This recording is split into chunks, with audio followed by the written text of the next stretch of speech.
మనం ఈశోపనిషత్తు 7వ మంత్రం చదువుతున్నాం. మొదటి భాగం అయిపోయింది, సగం చదివాం, భాష్యం కూడా. ఒకసారి మంత్రం అర్థం చూద్దాం. ఎవడు సర్వజీవులను ఆధ్యాత్మిక విస్ఫులింగాలుగాను భగవంతునితో గుణైక్యం గలవారుగాను ఎల్లప్పుడూ చూస్తూ ఉంటాడో అతడు నిజమైన తత్వపరిజ్ఞానం గలవాడవుతాడు. అలాంటి వాడికి మోహం కానీ శోకం కానీ ఎలా ఉంటాయి? కాబట్టి ఎవరైతే అన్ని జీవుల్ని భగవంతుడి యొక్క అంశాలుగాను గుణరీత్యా భగవంతుడితో సమానమైన గుణాలు ఉన్న జీవులుగాను అందరినీ చూస్తాడో అటువంటి వాడు మోహం చెందడు. మరియు శోకం అంటే ఏడవడం, బాధ, దుఃఖం ఇవి ఉండవు. మోహం శోకం ఉండవు. ఎవరికైతే మోహం ఉండదో వాళ్ళకే శోకం ఉండదు. మోహం ఉంటే శోకం ఖచ్చితంగా ఉంటుంది. కాబట్టి అవి ఉండవు అని చెప్తున్నారు. అది ఈ 7వ మంత్రం యొక్క అర్థం. భాష్యం మనం సగం చదువుకున్నాం, మిగిలిన భాష్యం చదువుతున్నాం. జీవాత్మలు ఆనందానుభవానికే ఉద్దేశించబడ్డాయి. జీవాత్మలు దేనికోసం ఉద్దేశించబడ్డాయి? ఆనందానుభవానికే. దానికి ఇక్కడ వేదాంత సూత్రం 1 వేదాంత సూత్రాల్లో 1:12 ఏమిటది వేదాంత సూత్రం? ఆనందమయోభ్యాసాత్ అని చెప్పినట్లుగా స్వతసిద్ధంగా పరమపురుషుడు మరియు అతని అంశలు అయిన జీవులు శాశ్వతమైన ఆనందానుభూతికే ఉద్దేశించబడ్డాయి. ఇది చాలా ముఖ్యమైన వేదాంత సూత్రం. వేదాంత సూత్రంలో కూడా 12వది ఇది చెప్పాలంటే. మొదటి అధ్యాయంలోని 12వ సూత్రం ఆనందమయోభ్యాసాత్ అనేది. మొత్తం ఎన్ని ఉన్నాయి వేదాంత సూత్రాల్లో?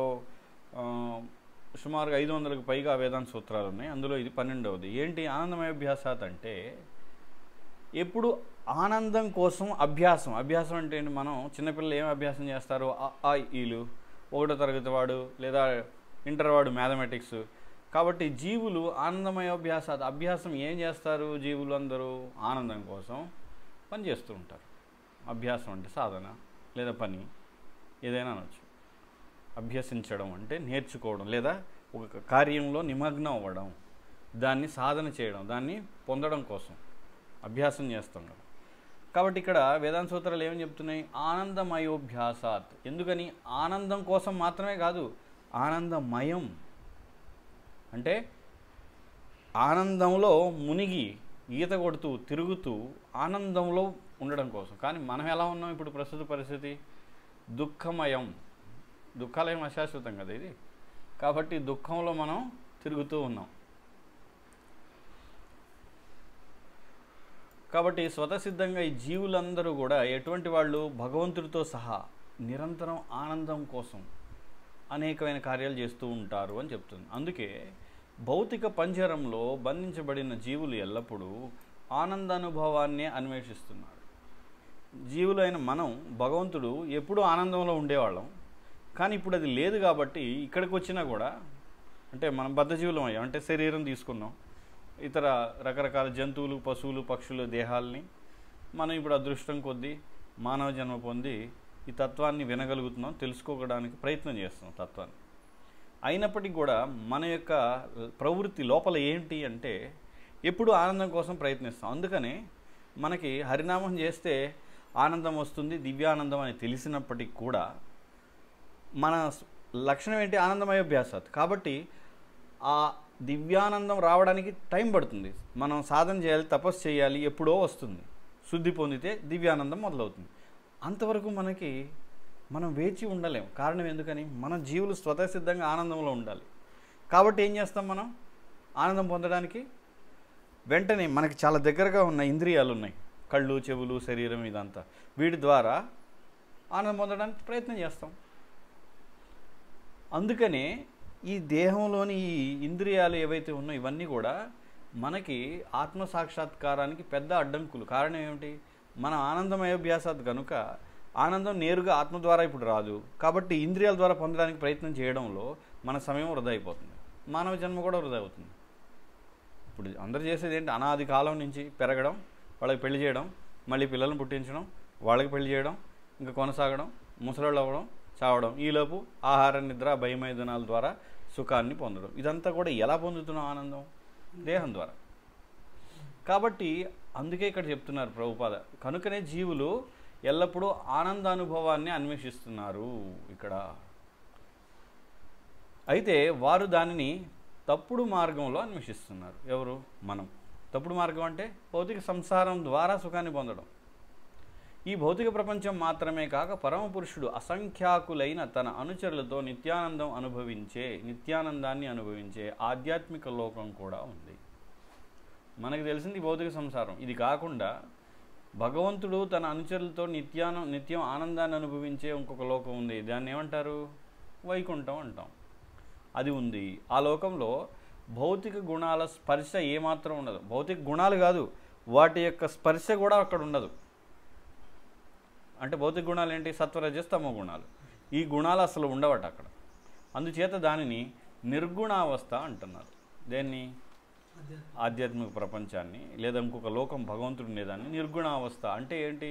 నిర్గుణావస్థ అంటే అసలు గుణాలు లేవని కాదు, భౌతిక గుణాలు లేవని ఇక్కడ మనకి ఆచార్యులు చెప్తున్నారు. నిర్గుణావస్థ అనుభవ విషయంలో ఎప్పుడూ సంఘర్షణ ఉండదు. కాబట్టి నిర్గుణావస్థ అనే దాంట్లో అనుభవ విషయం అంటే నిర్గుణావస్థలో అంటే ఇది ఆధ్యాత్మిక ప్రపంచంలో అనుభవించడానికి, అంటే అందరూ ఆనందాన్ని అనుభవించడంలో సంఘర్షణ ఉండదంటే ఏంటి? వాళ్ళు కొట్టుకోరు ఒకళ్ళకొకళ్ళు, అక్కడ అందరికీ ఆనందం లభిస్తుంది.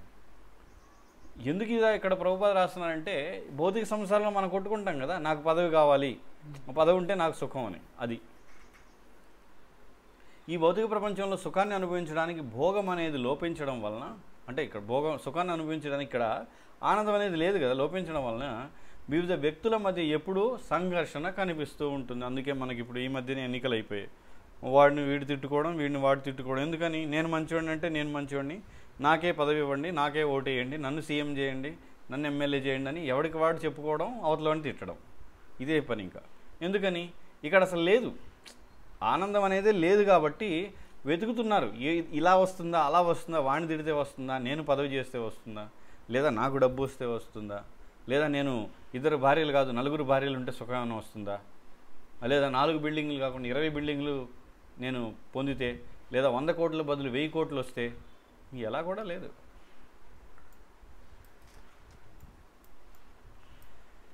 ఈ భౌతిక ప్రపంచంలో సుఖాన్ని అనుభవించడానికి కనుక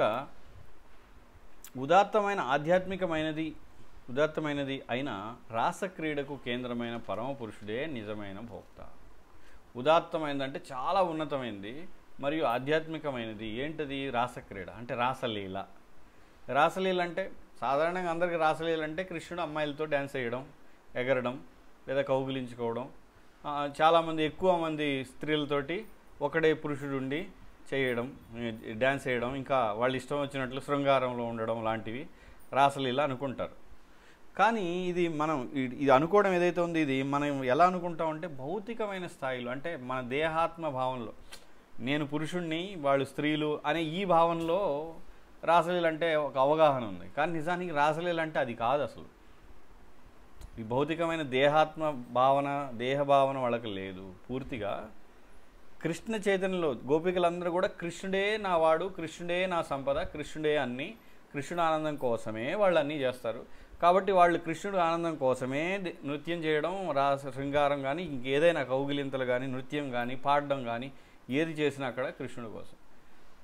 అది ఎలాంటిదంటే శాశ్వతమైంది కదా. కృష్ణుడితోటి వాళ్ళకున్న సంబంధం ఒక 100 ఏళ్ళు ఉండి ముగిసేది కాదు, లేదా 1 కోటి సంవత్సరాల తర్వాత ఆగిపోయేది కాదు. శాశ్వతంగా వాళ్ళు ఉండిపోతున్నారు. అందుకే ఇక్కడ ప్రభుపాద వాడారు ఏంటి, చాలా అల్టిమేట్ అని ఇట్లా ఇంగ్లీష్లో ఏవి ఉన్నాయి. కానీ ఇక్కడ ఉదాత్తమైంది అంటే చాలా దివ్యమైనది, చాలా ఉన్నతమైంది. అంటే మన ఊహకి కూడా అందనటువంటి సంబంధం కృష్ణుడికి మరియు గోపికలకి ఉన్న సంబంధం. కానీ మనకి ఉంది ఇది భౌతికమైన భావన వలన, భౌతికమైన చర్మచక్షువులు, చర్మంతో తయారైన కళ్ళు, వీటి ద్వారానే మనం ఇప్పుడు అన్నిటినీ చూసాం. ఏం చూసాం? శృంగారం అంటే ఒక స్త్రీ పురుషుల మధ్య మైథునం, ఇది, లేదా కౌగిలింతలు, ఇలాంటివి, ఇవే మనకు తెలుసు. అంతకు మించి ఆత్మస్థాయిలో భగవంతుడు ఆత్మలతో రమించి ఆనందించేటువంటి స్థితి మనకి అనుభవం లేదు. కాబట్టి మనం ఇప్పుడు దాన్ని తప్పుగా అర్థం చేసుకునే అవకాశమే ఎక్కువ. అందుకనే ఇలా తప్పుగా అర్థం చేసుకునే అవకాశం ఎక్కువ కాబట్టే సాధారణంగా ఈ రాసక్రీడలు, ఈ లీలల్ని అందరి ముందల, ముఖ్యంగా కొత్తగా ఇప్పుడే భక్తిలో ప్రవేశించిన వాళ్ళు, లేదా భక్తిలో బాగా పురోగమించిన వాళ్ళు అయితే తప్ప దీని గురించి చర్చించడం అనవసరం. ఎందుకంటే దాన్ని ఎప్పుడు మనం తప్పుగానే అర్థం చేసుకుంటాం. ఎంతసేపటికి పురుషుడు కృష్ణుడు, గోపికలు స్త్రీలు, కాబట్టి వెంటనే మనకి దేహాత్మ భావంలో ఇక్కడ ఉన్న స్త్రీలు ఇక్కడ ఉన్న పురుషులు ఇదే భావన వచ్చేస్తుంది. కానీ అది అలాంటిది కాదు. అందుకే నిజమైన భోక్త ఎవరు? అక్కడ రాసక్రీడల్లో, గోలోకంలో రాసక్రీడల్లో నిజమైన భోక్త కృష్ణుడు. కేవలం అక్కడే కాదు, ఈ ప్రపంచంలో కూడా. అది భగవద్గీతలో కూడా చెప్తున్నాడు కదా, భోక్తారాం యజ్ఞ తపసాం సుహృదం సర్వలోకానం జ్ఞాత్వామాం. ఎవరు నేను అన్నిటికీ భోక్తనని తెలుసుకొని నా కోసం పనిచేస్తే మీకు శాంతి అనేది వస్తుంది, లేకపోతే శాంతి లేదు. కాబట్టి అక్కడ గోలోకంలో రాసలీల నుండి ఇక్కడ భూలోకంలో మనం చేసే యజ్ఞం, సంకీర్తన యజ్ఞం కానీ లేదా అగ్ని ద్వారా చేసేటువంటి యజ్ఞం కానీ, ఇందులో కూడా భోక్త కృష్ణుడే కదా. ఇక్కడ విష్ణువుని ఆహ్వానించకుండా మంత్రం యజ్ఞం జరగదు. ఇక్కడ భౌతిక సంసారంలో మనం చేసే యజ్ఞాలు, ఇక్కడ మానవులు కానీ దేవతలు కానీ యజ్ఞాలు చేస్తారు. ఈ యజ్ఞంలో కూడా విష్ణువే. భౌతిక సంసారంలో, ఆధ్యాత్మిక ప్రపంచంలో అత్యున్నతమైనటువంటి గోలోకంలో కూడా విష్ణువే భోక్త, భోగించేవాడు.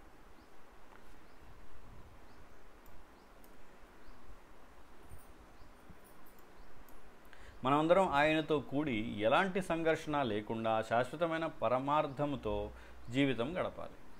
కాబట్టి కృష్ణుడితో ఉంటే గోలోకంలో గొడవ ఏం లేదు. అక్కడ భక్తులకి ఒకళ్ళ మధ్య ఒకళ్ళకి పడదు, ఇలాంటివి లేదు. ఎందుకని? వాళ్ళ యొక్క కేంద్రం కృష్ణుడు. కృష్ణుడు ఆనందమే నిరంతరం అందరూ ఆలోచిస్తారు. అంతేగాని నువ్వు ఇలా ఈ డ్రెస్ వేసుకున్నావు, నాకు ఇన్ని ఉన్నాయి, నీ దగ్గర ఇన్ని ఫోన్లు, లేదా నాకు ఇన్ని కార్లు, నీకు ఇంత డబ్బు, అక్కడ వాళ్ళు ఒకళ్ళ మధ్య ఒకళ్ళు అలాంటివి ఏమి ఉండవు. కానీ అక్కడ కూడా మళ్ళీ కొంతమంది అధీనంలో, అక్కడ గోలోకంలో కూడా భక్తుల అధీనంలో కొంత ప్రదేశం ఉంటుంది, కొన్ని తోటలు ఉంటాయి. వాళ్ళు గోపికల కింద కూడా కొన్ని తోటలు, కొన్ని ఇళ్ళు, అవన్నీ వాళ్ళకు ఉన్నాయి. అక్కడ కూడా ఇలాగనే ఉంటుంది. ఇది వాళ్ళ ఏరియా అని వాళ్ళు. కానీ కొంతమందికి ఏమీ ఉండదు. అయినా కూడా వాళ్ళు నాకు ఇది ఉంది, వాళ్ళకి ఇది ఉందా, అసలు ఆలోచన ఉండదు వాళ్ళ దగ్గర. కేవలం కృష్ణ ఆనందం కోసం పనిచేయడం. ఎవరు పిలిచి ఏ సేవ ఇచ్చినా చేసేస్తారు అక్కడ. మనం అలా కాదు కదా. నేను సీనియర్, నన్ను పిలుస్తారా వీళ్ళు? నేను బ్రహ్మచారి కాషాయం వేసుకొని ఉంటే నన్ను ఎవరు పిలవడానికి? వీళ్ళు గృహస్థులు, వీళ్ళు నా చేత సేవ చేస్తున్నారేంటి? లేదు నేను సన్యాసి అయ్యి ఉండి వీడు ఇప్పుడే వచ్చాడు, నిన్నగాక మొన్న వచ్చి 16 మాలలు మొదలుపెట్టి నాకు సేవ ఇస్తాడా వీడు అనేటువంటి అహంకారం మన ఇక్కడ ఉంది. ఎందుకంటే మనం ఇక్కడ అహంకారంతోనే ఉన్నాం. ఇక్కడ మనందరికీ అహంకారం, ఎంత భక్తి చేసినా అహంకారం అనేది లోపల ఉంది. ఏంటి, నేను పెద్దవాడిని, లేదా గొప్ప భక్తుడిని, లేదా నేను సీనియర్ భక్తుడిని, లేదా నాకింత తెలుసు అనేటువంటిది సహజం. అది దాన్ని తీసేయలేం పూర్తిగా. కానీ మనం నిజంగా కృష్ణుని చేరుకోవాలంటే దాన్ని కూడా దాటాలి. కాబట్టి అక్కడ ఎటువంటి సంఘర్షణ ఉండదంట. కృష్ణునితో కలిసి జీవిస్తారు. ఇదే ఉత్తమమైన ఆధ్యాత్మికమైన స్థితి. అది ఉత్తమమైన స్థితి. మానవుడు సమగ్రమైన ఈ ఐక్యానుభూతిని సాధించినప్పుడు ఇక భ్రాంతిని కానీ దుఃఖానికి కానీ ఆస్కారం లేదు.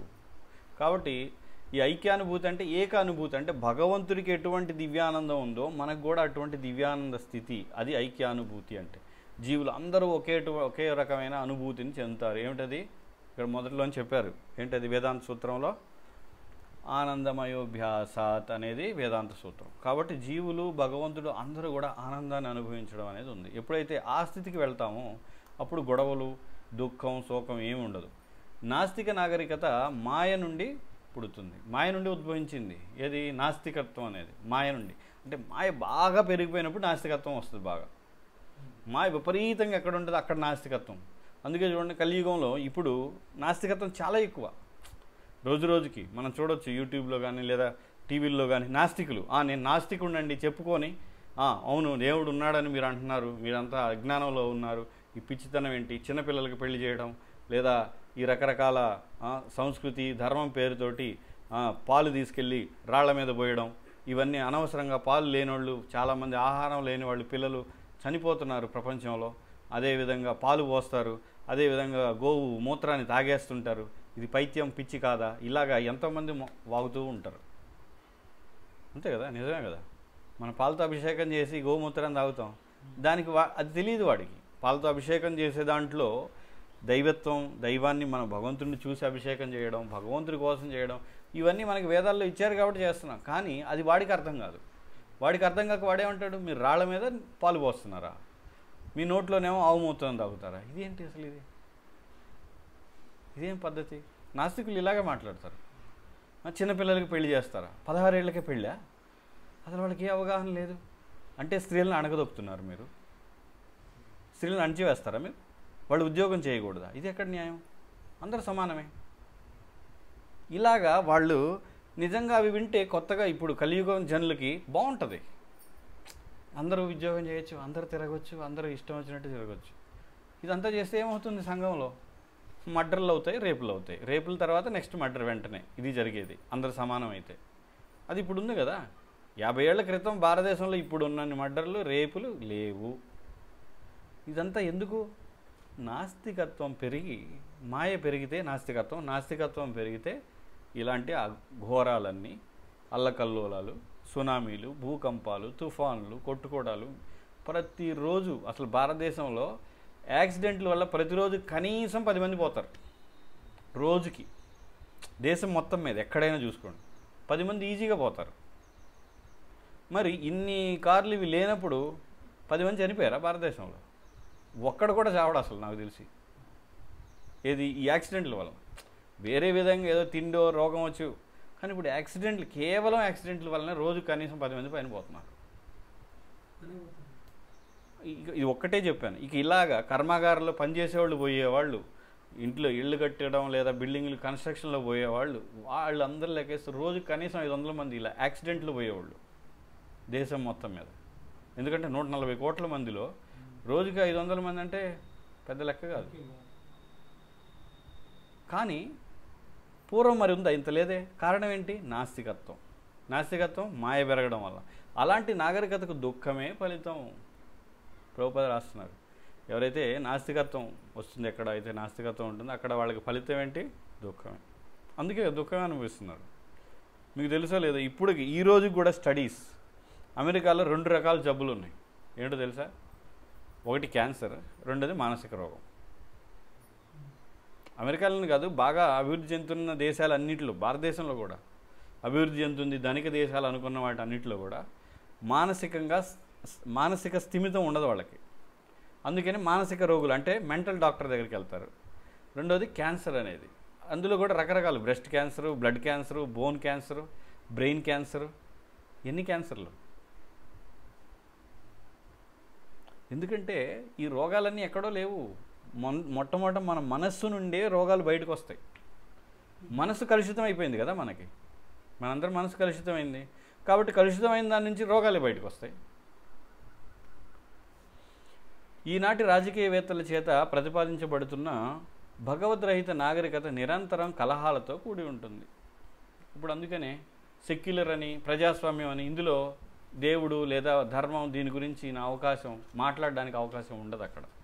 ఉదాహరణకి పార్లమెంట్లో వెళ్ళి భగవద్గీత ఎవరైనా మాట్లాడతాడా? లేదా ఖురాన్ కానీ ఇంకెక్కడైనా ఏదైనా ఎక్కడైనా వాటి గురించి చెప్పడం కుదురుతుందా? అది పాకిస్తాన్లో కూడా అంతే, వాళ్ళు మాట్లాడరు. కాకపోతే నియమాలు వాటిని ఆధారం చేసుకుని పెడతారు, కానీ వాటిని అక్కడ చర్చించరు కదా. ఎక్కడ కూడా అవకాశం లేదు. కారణం ఏంటంటే ప్రజాస్వామ్యం అనే పేరుతోటి ఏం చేస్తున్నాం? ఏ ధర్మం లేకుండా చేయడమే వాళ్ళ యొక్క లక్ష్యం అయిపోయింది. కాబట్టి భగవద్రహితమైన నాగరికతలో ఏమవుతుంది? ఇంకప్పుడు కలతలు, కొట్లాటలు. అందుకే కదా ఈనాడు చాలా దారుణంగా ఉన్న మతం ఏంటంటే మహమ్మదీయులు, ముస్లిం మతం. చాలా దరిద్రమైన మతం. ఎందుకంటే ఆ మతాన్ని అనుసరించకపోతే చంపేయడమే, రేపు చేయడం, చంపేయడం, వాడుకోవడం, వాళ్ళ ఇష్టం. ఏం చేసినా భగవంతుడు ఏమండంట, అది వాళ్ళ మతం. ఇంతకంటే దరిద్రమైన మతం భూమి మీద ఇంకోటి లేదు.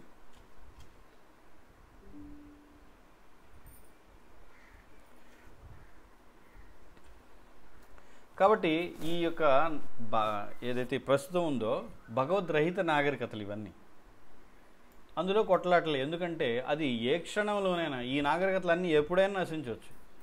ఎందుకంటే వాటిని రక్షించడానికి ఎవరు లేడు కదా, వాళ్ళు ఎవరిని ఆరాధించట్లేదు, ఎవరి మీద ఆధారపడడం లేదు. ఈ చివరికి ప్రకృతిని కూడా గౌరవించట్లేదు కదా వాళ్ళని. ఇప్పుడున్న జనులు ప్రకృతిని గౌరవిస్తున్నారా? ప్రకృతిని గౌరవిస్తే ఈ పొల్యూషన్, కలుషితం, నీటిలో కలుషితం, గాలి కలుషితం ఎందుకు చేస్తాం? చెయ్యం. కాబట్టి వాళ్ళు ఎప్పుడైనా నాశనం అవ్వచ్చు. కనుక అది ప్రకృతి శాసనం. ఏ క్షణంలో నాశనం అవ్వచ్చు. కారణం ఏంటంటే ప్రకృతి శాసనం. ప్రకృతి కొన్ని నియమాలు ఉన్నాయి. ప్రకృతి నియమాలను అనుసరించి దానికి విరుద్ధంగా ఎవడైనా పనిచేస్తే కొంతకాలం ఎదురు చూస్తుంది. ఎలాగ తల్లి పిల్లవాడు గొడవ చేస్తే ఓర్చుకుంటుంది, కొంచెం గొడవ చేసి పర్లేదు వదిలేద్దాం, ఇంకొంచెం బాగా ఎక్కువ చేస్తే గట్టిగా ఒకటే పడిద్ది. ఎవరికి? పిల్లవాడికి పడిద్ది. తల్లి లేదంటే వాడు ఆగడు ఇంకా. కాబట్టి తల్లి చేయాలి. కాబట్టి ప్రకృతి కూడా అంతే, మనకి తల్లి లాంటిది. కాబట్టి ప్రకృతి శాసనం పనిచేస్తుంది. భగవద్గీతలో చెప్పబడినట్లు పరమపురుషుని పాదపద్మాలకు 7వ అధ్యాయం 14లో శరణజొచ్చిన వారు తప్ప మరెవ్వరూ కఠినమైన ప్రకృతి శాసనాల నుండి తప్పించుకోలేరు. దైవీ హేష గుణమయ్యి మమ మాయా దురత్యయ మామే వయే ప్రపద్యతే మాయామేత. ఈ మాయని దాటాలంటే ఒకటే మార్గం, నాకు శరణాగతి పొందడం. అలా శరణాగతి పొందని వాళ్ళు దాటే అవకాశం లేదు. పొందితే నేను తరింపజేస్తానని కృష్ణుడు చెప్తున్నాడు. ఈ విధంగా అన్ని రకాలైన భ్రాంతుల నుండి, ఆదుర్దాల నుండి వైదొలగి వివిధ ప్రయోజనాల మధ్య ఏకత్వాన్ని సృష్టించదలుచుకుంటే మన వ్యవహారాలలోనూ భగవంతుని భాగస్వామిని చేయవలసి ఉంటుంది. కాబట్టి ఈ ఆందోళన వీటి నుంచి బయటపడాలంటే భగవంతుని భాగస్వామిని కాదు, ఇక్కడ భాగస్వామిని రాశారు కానీ భగవంతుడే ప్రధాన భోక్తగా చూడాలి మనం. వీటన్నిటికీ నాయకుడు అతనే, ఇవన్నీ ఆయన కోసమే ఉన్నాయని చూసినప్పుడే దుఃఖాలనేవి ఉండవు. కనీసం అలా నాయకుడిని చేయకపోయినా కనీసం భాగస్వామిగా, అంటే ఆయన వల్లనే వస్తుంది, ఆయనకు కూడా అర్పించాలి అని అనుకున్నా కొంచెం పర్లేదు. మన కార్యకలాపాల ఫలితాలను ఇతర ప్రయోజనాల కోసం కాక భగవంతుని ప్రీతి కొరకు నిర్వహించడానికే ఉపయోగించాలి. అంటే మనం కార్యకలాపాలు రోజు వ్యవసాయం, ఉద్యోగం, వ్యాపారం ఎన్నెన్నో చేస్తాం. వాటి ద్వారా మనకు కొంత ఫలితం, ధనమో సంపదో ఏదో వస్తుంది. కానీ వాటిని మనం ఏం చేస్తున్నాం? వచ్చిన వాటిని మన కోసమే మనం వాడుకుంటున్నాం దాన్ని. కానీ భగవంతుడి కోసం వాడడం లేదుగా. భగవంతుడు ఆనందం కోసం వాడుతున్నామా? ఏదో ఎప్పుడో వెళ్తే ఒక కొబ్బరికాయ కొట్టడం, ఒక 100, 200, ఒక 1000 రూపాయలు ఎప్పుడో మనకు అనిపించినప్పుడు. మిగతా వచ్చిన లక్షలు కానీ, ఎంతైనా కానీ, సంపదలు కానీ, ధనం కానీ, ధాన్యం కానీ అన్నీ కూడా మన ఆనందం కోసం వాడుతున్నాం. ఈశోపనిషత్తు చెప్పేదే అది. ఏంటి? మొదటి సూత్రంలో మనం చూసాం. ఏంటది? ఎవరికి కేటాయించబడింది వాళ్ళే వాడుకోవాలి. ఇతరులు దానిపైన పడి అడవడం, వాళ్ళని ఆక్రమించడం అది చేయకూడదు. అంతేకాకుండా ఇవన్నీ కూడా ఈశ్వరుడు, భగవంతుడికి చెందినవనే అవగాహన ఉండాలి. ఇది మూలం, ఈ ఈశోపనిషత్తుకి మూల సూత్రం. భగవంతుని ప్రీతిని వర్ణించడం ద్వారానే ఈ మంత్రంలో చెప్పబడిన ఆత్మభూత స్థితిని పొందగలుగుతాము. కాబట్టి ఆ విధంగా వాడినప్పుడే ఆత్మభూత స్థితి, ఈ శ్లోకంలో మనకి ఈ మంత్రంలో చెప్పబడింది ఆత్మభూత స్థితి అని. ఈ మంత్రంలో పేర్కొనబడ్డ ఆత్మభూత స్థితి భగవద్గీత 18:57 అని ఇచ్చారు, కానీ 18:54వ శ్లోకం ఏంటది? బ్రహ్మభూత స్థితి ఒకటే మరియు సమానమైంది. అక్కడ చెప్పబడిన బ్రహ్మభూత స్థితి, అక్కడ శ్లోకం ఉంది. ఏంటది? బ్రహ్మభూత ప్రసన్నాత్మ నశోచతి నకాంక్షతి సమ సర్వేషు భూతేషు మద్భక్తి లభతే పరాం అనే శ్లోకం. అక్కడ బ్రహ్మభూత స్థితి అంటే ఏదైతే ఉందో అది, ఇక్కడ ఆత్మభూత స్థితి, రెండు ఒకటే. అంటే ఏంటి? బ్రహ్మభూత స్థితి అంటే ఏమి లేదు, నేను ఆత్మని అని గుర్తు చేసుకోవాల్సిన పని లేకుండా నాకు గుర్తుంటుంది. అది బ్రహ్మభూత స్థితి అంటే. మనకిప్పుడు ఏంటి? నువ్వు ఆత్మవి, కృష్ణుడి యొక్క దాసుడివి అని 24 సార్లు కాదు, జీవితంలో మనం బ్రతికున్నంతకాలం ప్రతిరోజు మనకి ఎవడైనా చెప్పాలి, లేదంటే మర్చిపోతుంటాం. కానీ బ్రహ్మభూత స్థితికి వచ్చిన వాడికి చెప్పాల్సిన పని లేదు, వినాల్సిన పని లేదు, వాడు ఎప్పుడు అందులోనే ఉంటాడు. అది బ్రహ్మభూత స్థితి.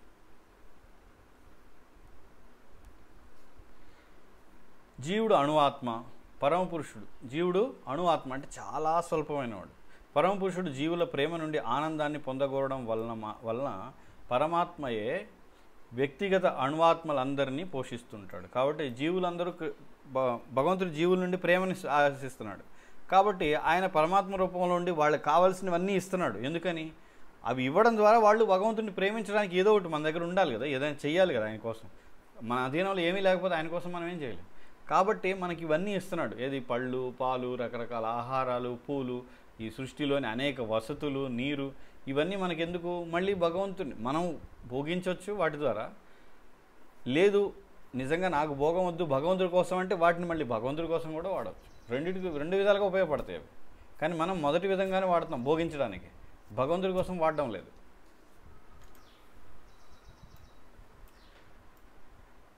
తండ్రి తన సంతానం ద్వారా వ్యాపించి ఆనందం పొందడానికై వారిని పోషిస్తూ ఉంటాడు, అంతే కదా. తల్లిదండ్రులు, భార్య, స్త్రీ పురుషుడు కలుస్తారు, వివాహం, వాళ్ళిద్దరు కలిసి ఏం చేస్తారు? సంతానోత్పత్తి, సంతానం వస్తుంది.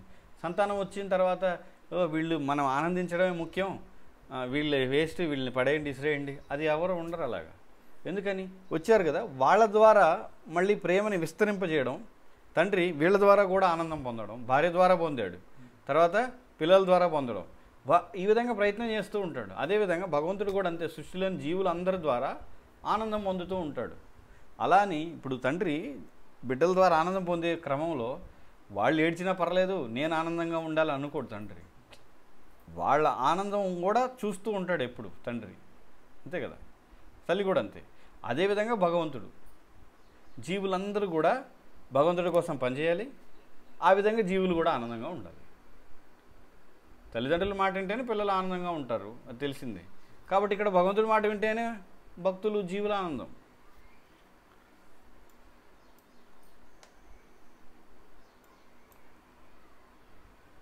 సంతానం తండ్రి సంకల్పాలను అనుసరించి నడుచుకుంటూ ఉంటే సంసార విషయాలు ఆనందమయమైన వాతావరణంలో సుఖంగా సాగిపోతూ ఉంటాయి.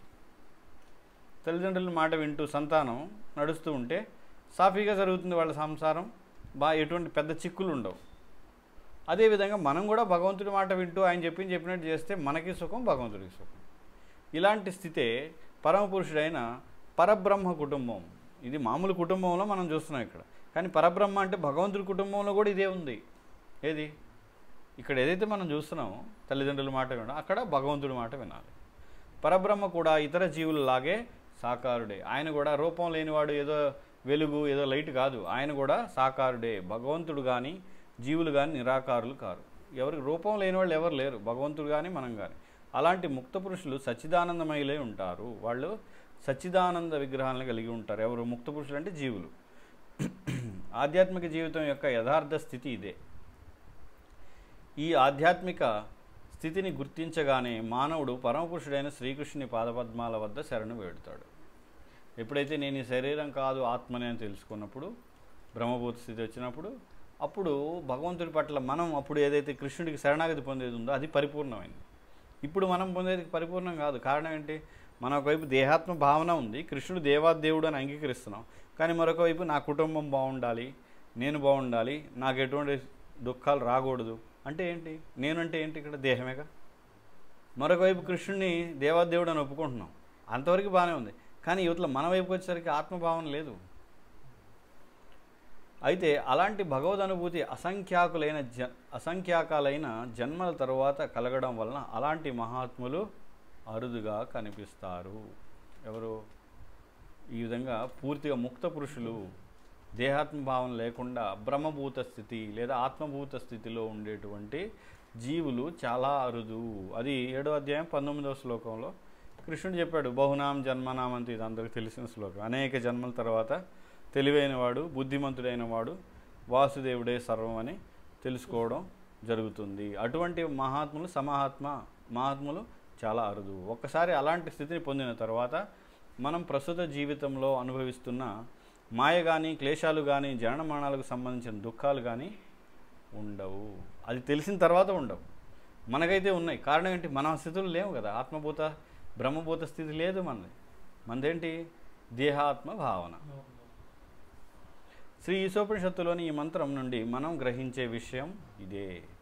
ఏంటి? ఆత్మానుభూతి, ఆత్మభూత లేదా బ్రహ్మభూత స్థితికి చేరుకోవాలి. అది వస్తే తప్ప సంసారంలో ఉన్న మాయ నుండి బయటపడే అవకాశం లేదు. కానీ దాన్ని పొందడానికి మార్గం కృష్ణుడిని ఆశ్రయించడమే. అందుకోసం మనం కృష్ణుని ఆశ్రయించే ప్రక్రియలోనే హరినామం సాధన, మంగళారతి, ఏకాదశి, ఉపవాసాలు, ఇవన్నీ ప్రసాదం తీసుకోవడం, ఇవన్నీ ఏంటంటే సాధన. హరే కృష్ణ. ఎవరికైనా ఏమైనా సందేహాలు ఉంటే అడగచ్చు. 7వ శ్లోకం, 7వ మంత్రం పూర్తయింది. అనుకోవడం కాదు ఇక్కడ బ్రహ్మబోధ స్థితి అంటే. అనుకోనేది కాదు అసలు. ఇంకొకళ్ళు వచ్చి గుర్తు చేసేది కాదు, ప్రవచనం వినేది కాదు, లేదా హరే కృష్ణ చేసి పొందింది కాదు అది. అంటే అఫ్కోర్స్ మనం హరే కృష్ణ చేస్తూ ఒక స్థాయి వచ్చినాక అక్కడికి వెళ్తాం. కానీ బ్రహ్మభూత స్థితి ఏదైతే ఉందో అది ఇప్పుడు నేను మర్చిపోయాను, మళ్ళీ హరే కృష్ణ చేస్తే నాకు వస్తుంది, అలా ఉండదు. ఒకసారి వస్తే అది అలాగే ఉండిపోతుంది. ఏదైతే బ్రహ్మభూత స్థితి అంటే నేను శరీరం కాదు ఆత్మని నాకు నేను చూసుకున్నాను. అలాగా ఒకవేళ నేను చూసుకుంటే నేను ఆత్మగా చూసుకున్నాను.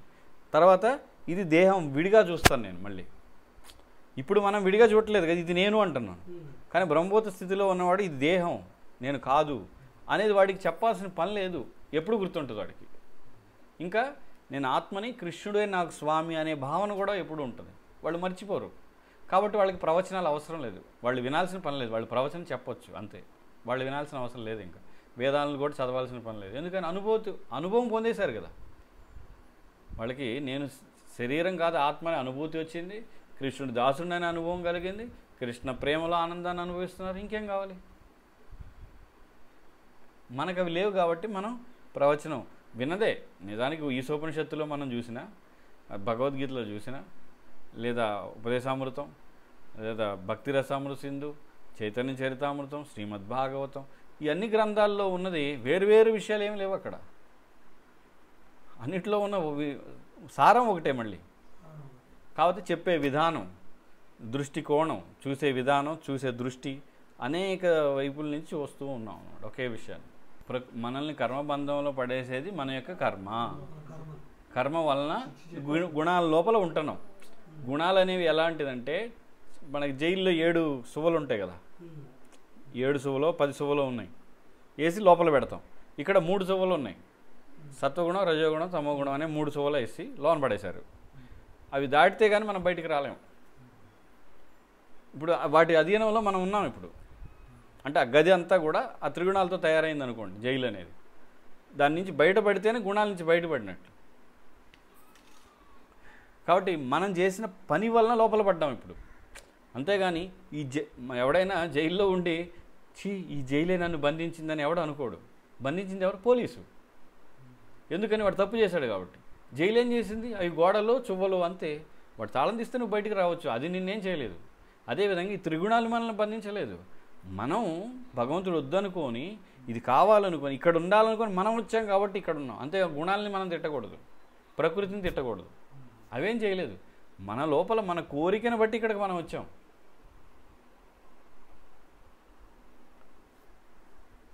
ఇప్పుడు ఎవరైనా జైల్లో పడేస్తే సంఖ్యలు వేయగానే ఈ సంఖ్యలే నాకు శత్రువులు అని ఎవడు అనుకోడు. సంఖ్యలు వేసిన వాడిని అనుకుంటారు, పోలీసు ఇంకొకడు. కాబట్టి గుణాలు కూడా అట్లాంటివి, బంధించి ఉంచే తాళ్ళు అని. గుణ అంటే అర్థం తాడు కూడా. సరే, ఇక్కడ ఎవరికో ప్రశ్నలు. బ్రహ్మానందం పొందుతారు కదా వీళ్ళు నిరాకారవాదులు. వాళ్ళు ఈ భౌతిక బంధాల నుంచి ముక్తిని పొందుతారు, కానీ వాళ్ళు ఈ స్థితిని పొందరు కదా. ఏది నిరాకారవాదులు? నిరాకారవాదుల్లో కూడా చాలా రకాలు ఉన్నారు. బ్రహ్మవాదులు కూడా నిరాకారం వాదులు ఉన్నారు, బ్రహ్మవాదులు కూడా. కాబట్టి ఎవరైతే కృష్ణుడి పట్ల, భగవంతుడి పట్ల అపరాధ భావంతో భగవంతుడిని తిట్టడం, ఆయనకు రూపం లేదు, ఇలాంటి వాళ్ళైతే అది తాత్కాలికంగా అనుభూతి చెందుతారు, బ్రహ్మానుభూతి. అలా కాకుండా పరమాత్మను అంగీకరిస్తూ ఉండేటువంటి నిరాకారవాదులు ఆ బ్రహ్మానుభూతి అంటే ఆత్మస్థితిని ఎప్పుడూ అనుభూతి చెందుతూనే ఉంటారు. తాత్కాలికం కాకుండా ముక్తి కూడా పొందుతారు, బ్రహ్మజ్యోతిలోకి కూడా వెళ్తారు వాళ్ళు. ముక్తిని పొందుతారు, కానీ వాళ్ళు ఈ ఆధ్యాత్మిక స్థితికి వెళ్ళరు కదా. ఏ ఆధ్యాత్మిక స్థితి? ఇప్పుడు లాస్ట్ లో మనకి చెప్తున్నారు కదా ఈ శ్లోకం ప్రకారం. అదే ఏంటి ఆ స్థితి? అది నేరుగా చెప్పండి, అదంతా వద్దు. ఆధ్యాత్మిక స్థితి ఏ స్థితిని అనుభవించారు? వీళ్ళు మహాత్ములు అవ్వరు కదా ప్రభు. అవును, అవును, మహాత్ములు అందరూ ఎవరు? నిరాకారవాదుల్లో కూడా మహాత్ములు అవ్వకపోయినా ఆత్మానుభూతి చెందేవాళ్ళు ఉన్నారు. వాసుదేవుడే అన్నీ అని తెలుసుకుంటారు, కానీ వాసుదేవుడు అంటే ప్రత్యేక గోలోకం లేదా వైకుంఠాన్ని వాళ్ళు అంగీకరించరు. కానీ పరమాత్మను అంగీకరించే వాళ్ళని బ్రహ్మవాదులు అంటారు. వాళ్ళు ఆత్మానుభూతిని పొందుతారు, శాశ్వతంగా కూడా పొందొచ్చు, వాళ్ళు బ్రహ్మజ్యోతిలో ఉండొచ్చు. కానీ ఎవరైతే నిరాకారవాదులు, మాయావాదులు, భగవంతుడి అస్తిత్వాన్ని నిందించేవాళ్ళు, తప్పుబట్టేవాళ్ళు, భగవంతుడికి అసలు రూపమే లేదనేవాళ్ళు, వాళ్ళు శాశ్వతంగా ఉండలేరు ఎక్కడ కూడా. కానీ వాళ్ళకు కూడా తాత్కాలిక అనుభూతి అయితే ఉంటుంది. నేను శరీరం కాదు ఆత్మ అనే అనుభూతి మాయావాదులకు కూడా తాత్కాలికంగా కలుగుతుంది, కానీ ఆ స్థితిలో కొనసాగలేరు.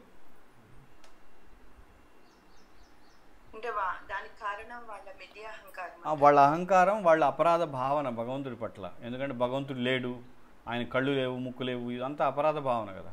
ఈ భక్తి మాయ భక్తులు మాయ, ఇదంతా మాయ అనేటువంటి అపరాధ భావన వలన వాళ్ళు ఉండలేరు. భగవంతుడి పట్ల అపరాధం చేసిన వాళ్ళు అవుతారు. ప్రకృతి నియమాలు అంటే ఏంటి, అసలు వాటి గురించి తెలుసుకోవాలంటే ఏమైనా పుస్తకాలు ఉన్నాయా, ఎలా తెలుసుకోవాలి? భగవద్గీత ఉంది, భాగవతం ఉంది, ప్రకృతి నియమాలు అన్నీ అందులోనే ఉన్నాయి. మళ్ళీ ప్రత్యేకంగా పుస్తకాలు ఉండడం ఏంటి? శ్రీల ప్రభుపాద రాస్తున్న గ్రంథాలన్నింటిలో కూడా ప్రకృతి నియమాలే చెప్తున్నారు. మీకు భగవద్గీత చూసినా ఉపదేశామృతం కానీ, ఉత్తమ ప్రశ్నలు పుస్తకం కానీ, కృష్ణుని చేరే మార్గం, ప్రకృతి నియమాలని చిన్న పుస్తకం ఉంది.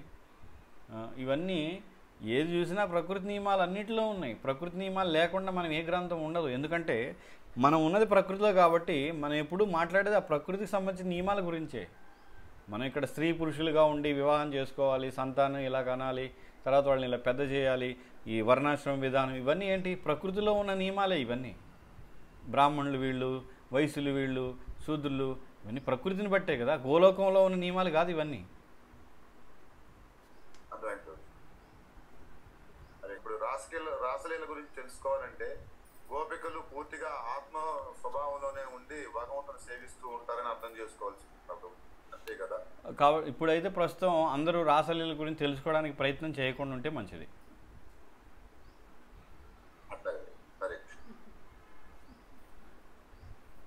భక్తుల్లో కూడా అహంకారం పోవటం కోసమే కదా ఈ సాధన అంతా. మరి అహంకారం పోదని చెప్తున్నారు మీరు, మరి ఇంకా అప్పుడు ఏంటిది?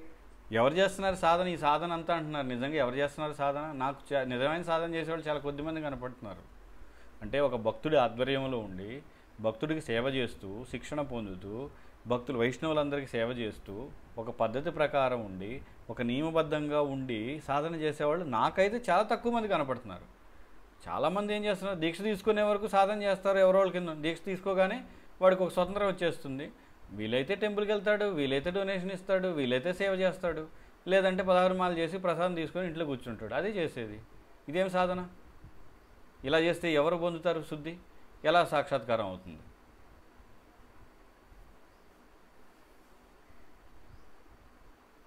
హరే కృష్ణ. అదే కదా చెప్పాను. అందుకే వైష్ణవులకి దాసులం మనం.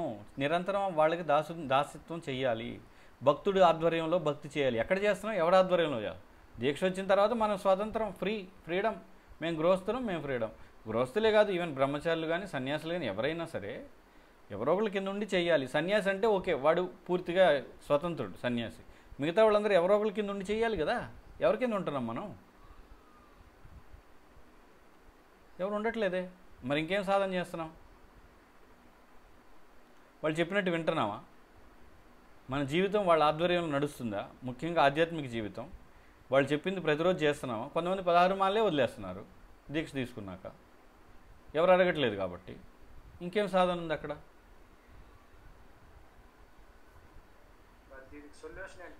సొల్యూషన్ ఏం లేదు. చెప్పాను కదా, దీక్ష తీసుకున్నాక ఏదైతే ఉందో ఆ నియమ పద్ధతి ప్రకారం భక్తుల ఆధ్వర్యంలో సాధన చేయాలి, వాళ్ళకి సేవ చేయాలి. లేదంటే వెతుక్కుంటూ వాళ్ళ దగ్గరికి వెళ్ళాలి.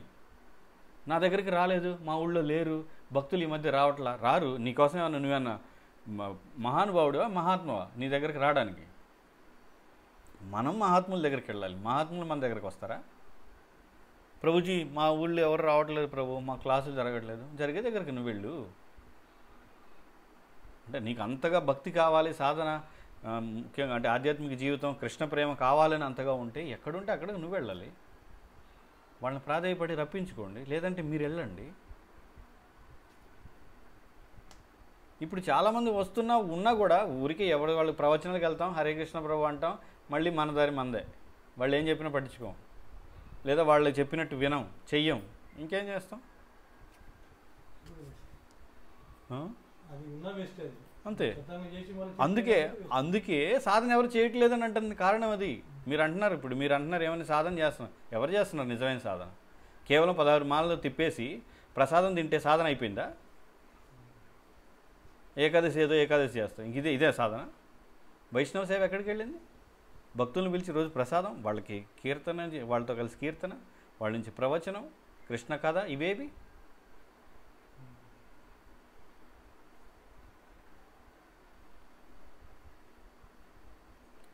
హరే కృష్ణ. ఓకే, ఇంకెవరికైనా?